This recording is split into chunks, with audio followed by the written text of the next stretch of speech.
আমার আর অভিজিতের ফটোগ্রাফি কাজের জন্য। তাই সোজা চলে গেলাম একদম ইলামবাজার, কারণ সেইখানেই ফটোগ্রাফি কাজ।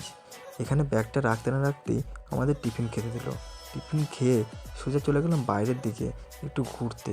দেখলাম জায়গাটা খুবই সুন্দর, বাইরেটা যত সুন্দর ভিতরটাও ততটা সুন্দর। কিন্তু আমাদের একটুখানি মনে সংকোচ বোধ হচ্ছিল, স্পটটা মনে হয় একটু অন্ধকার। তাই অভিত ভাইকে বললাম, অভিত ভাই স্পটটা যেহেতু অন্ধকার, তাই এক কাজ কর, সোজা লাইটটা আমাদের পোর্টাল লাইটগুলো লাগিয়ে ফেল। অভিত ভাই কিন্তু একের পর এক সব স্পটে লাইটগুলো লাগিয়ে দিচ্ছিল। চারিদিকটা ঘুরে পুকুর পাড়টা দেখে একদম সোজা চলে গেলাম অভিত ভাইয়ের কাছে। অভিত ভাই দেখি বসে আছে। বসার পর তাকে বললাম, চল পকোড়া খেয়ে নি। তার ক্যামেরা রেখে চা আর পকোড়া নিয়ে দুজনে বসে পড়লাম। একটু খেতে না খেতেই কাজ শুরু হয়ে গেল। কাজটা দেখাতে পারলাম না, যাই হোক একদম সোজা চলে গেলাম মেন কোর্সে। খাওয়া দাওয়া করে বাড়ি।